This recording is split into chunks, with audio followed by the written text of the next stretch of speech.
Langga! Welcome back to my channel! This is Sanjay Vlog at your service!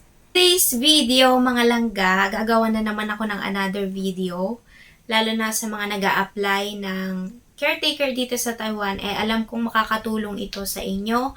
At ganun na rin yung mga caretaker dito sa Taiwan. So ang topic po natin ngayon sa video na to ay ano ba yung tatlong advantage ng isang direct hire na caregiver dito sa Taiwan. So, ano nga ba ang ibig sabihin ng direct hire? Kapag direct hire ka po, ikaw at ang amo mo na lang ang mag-uusap. Kasi karamihan po ng mga foreign workers dito sa Taiwan, anumang lahi yan, meron po silang tinatawag na broker. So, si broker at si amo ang madalas na nag-uusap. Pero dahil ikaw po ay direct hire na, lahat na ng concern mo ay sasabihin mo na sa amo mo. Bilang direct hire ka na, si amo mo na rin po or si employer mo na talaga ang mag-aasikaso ng lahat ng pangangailangan mo, lalo na sa mga papeles na kailangan niyang papirmahan sa mga government offices dito sa Taiwan. So, mabalik po tayo sa ating topic for today's video. Yun ay ang tatlong advantage ng isang direct hire na caretaker dito sa Taiwan. So, unang-una, syempre, wala na po tayong broker. Sabi ko nga kanina, lahat po ng mga nag-a-apply dito, lalo na pag first-timer o pagkararating dito sa Taiwan, ay may mga broker po yan. Ganon din po naman sa akin. Nung ako po ay dumating dito way back 2020, ako po ay may broker din. So, ang nangyari, tinapos ko muna yung unang kontrata ko sa aking amo at ni-rehire niya ako. At sa pag-rehire niya sa akin, doon na po pumasok yung pagiging direct hire ko. So, ngayon po, ako po ay direct hire na sa aking amo since 2023 nung March. Kaya, wala na po akong broker. Gandahan po, pag wala ka ng broker, lalo na pag naitama pa sa yung broker mukhang pera, syempre hindi naman natin maiwasan yan.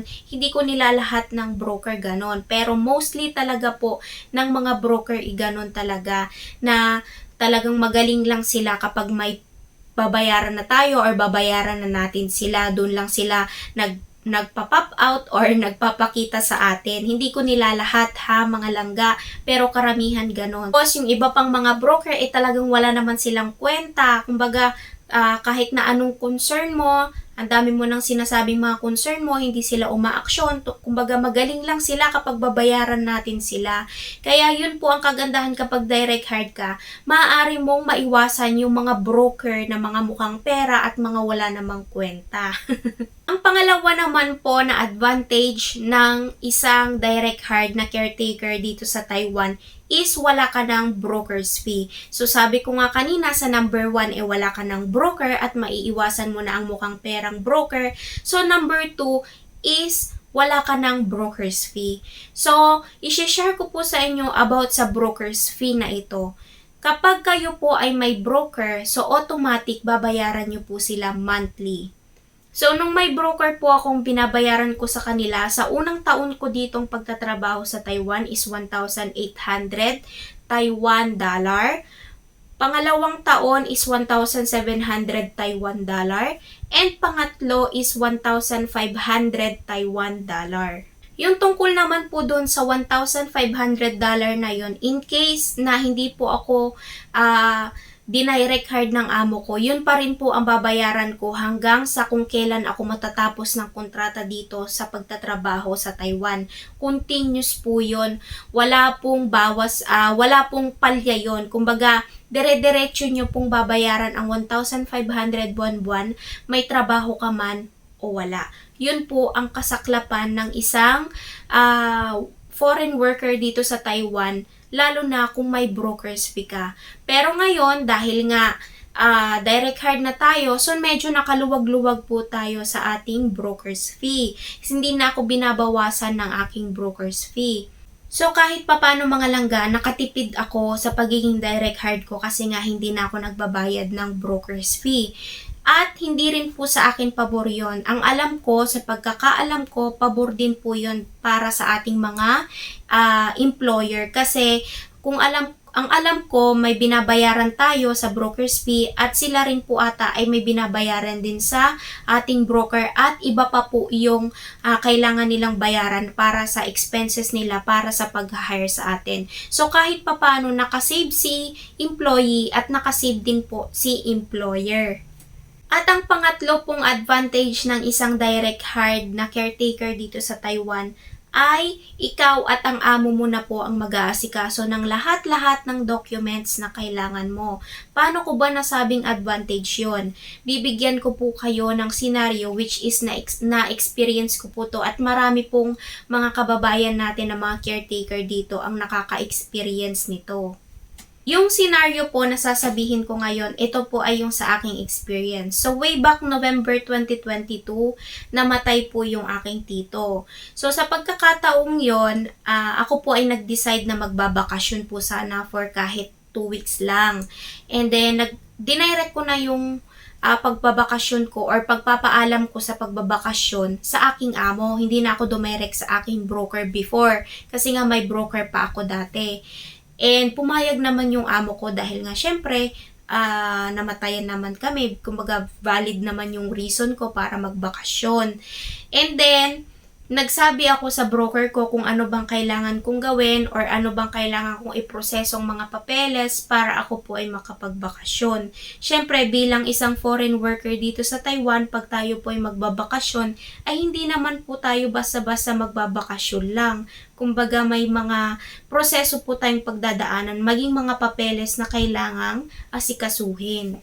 So, ayun na nga po. Pagkasabi ko po sa kanya, pumayag din naman siya. So, tinanong ko sa kanya kung ano bang kailangan kong iprosesong mga papeles. And then, sinabi niya sa akin na kailangan ko daw pong magbayad ng 2,000 NT para sa aking re-entry visa.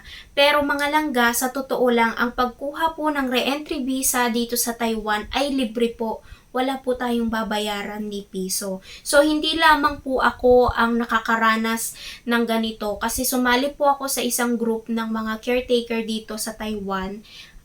Ganon po yung mga madalas na sinisingil sa kanila ng broker nila, which is 2,000. Kumbaga, libre naman yun pero bakit sila sumisingil? Kung tutuusin naman mga langga, ibinabayaran naman talaga natin sila ng buwan-buwan na 1,500. Para sa akin, sana naman maging sapat na yun. Kasi minsan lang naman tayo magbabakasyon, di ba? Hindi naman tayo lagi-lagi may concern sa ating broker, lalo na sa aking broker that time. Yun lang yung pinaka-concern ko sa kanya sa tagal kong nagbabayad sa kanya ng kanyang fee.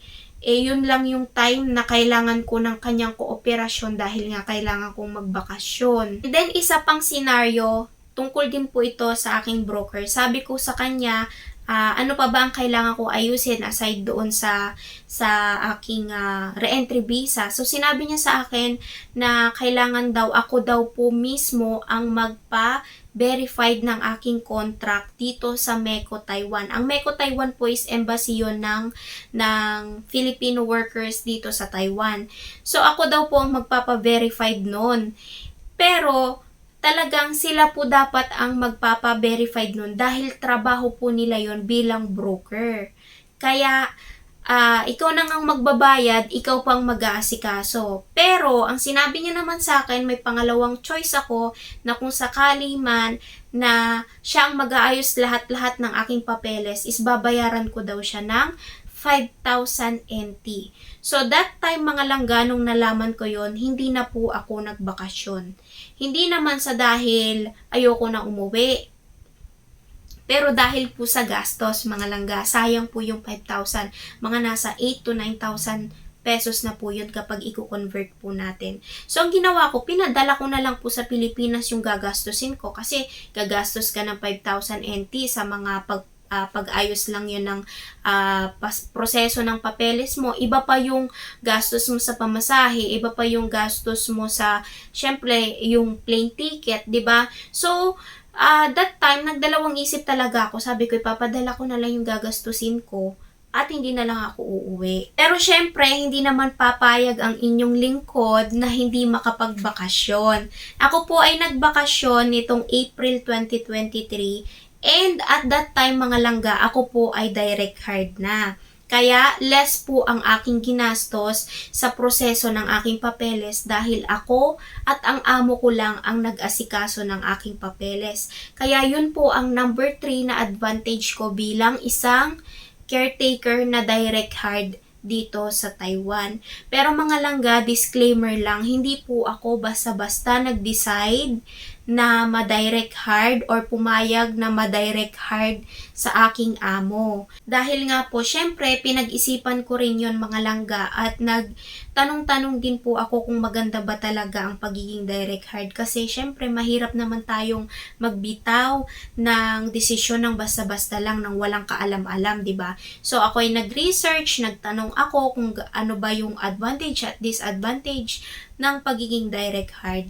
At ayun na nga, so nung pangalawang taon ko po kasi sa aking amo, nililigawan na ako na i-re-hire ako. At that time, sinabi na rin sa akin ng amo ko na pwede niya na daw akong i-direct hire sa pangalawang kontrata ko sa kanya. So, syempre, ako bilang isang worker dito sa Taiwan, sinecure ko yung aking sarili. Syempre, lahat naman tayo ganun ang gagawin kahit papano, di ba? Sinecure ko yung aking sarili na in case, tinanong ko po siya, na in case na pag namatay ba yung kanyang nanay, which is yung alaga ko dati, kukunin pa rin ba niya ako? I-re-hire niya pa rin ba ako? At ang sagot naman sa akin ng amo ko is oo, i-re-hire niya ako para naman sa kanyang tatay. So, yun po yung naging usapan namin. Kaya pumayag po ako na maging direct hire sa kanya. Bakit ko ba nabanggit yon? Kasi kapag may broker po tayo at namatay po ang ating mga alaga, automatic na si broker po ang maghahanap ng ating panibagong amo, panibagong trabaho. Yun rin naman po ang kagandahan kapag may broker ka. Kaya po ako nag-decide na maging direct hire dahil alam ko naman sa sarili ko at pinanghawakan ko naman yung salita ng aking amo na i-re-hire ako. At the same time, mga langga, mabait sila sa akin. Kumbaga, overall, sa lahat ng aking, sa tagal ko sa kanila, sa kontrata ko dito sa Taiwan, sa kanila, wala naman akong naging problema. Wala kaming naging issue, wala kaming naging problema. Overall is okay. Okay ako sa kanya. Okay siya sa akin. So, lahat ay smooth, lahat ay okay. Kaya ako po ay pumayag na direct hire. Ngayon, ang iaano ko naman po sa inyo, ang isasuggest ko naman po sa inyo, wag din po kayo basta-basta bibitaw ng salita sa mga amo nyo na gusto nyong magpa-direct hire sa kanila. Dahil nga, tignan nyo muna yung magiging sitwasyon nyo, timbangin nyo muna yung magiging sitwasyon nyo. Ito po ay para po sa mga matatagal na dito sa Taiwan or yung mga ongoing na nagtatrabaho dito sa Taiwan. So yun lang naman po sa video na to. I hope na may natutunan na naman po kayo sa aking content for today's video. At syempre, don't forget to like, share, and subscribe sa aking channel. At pwede nyo rin po akong i-follow sa aking Facebook page. At for example, kayo po ay may katanungan at nahihiya kayong mag-comment sa aking YouTube or sa aking Facebook page, pwede nyo po akong i-private message sa aking Facebook page para ito po ay makita at mabasa ko at the same time hanggat kaya ko pong sagutin ay sasagutin ko po ang inyong concern. So yun lamang po, maraming salamat. God bless you all. Bye!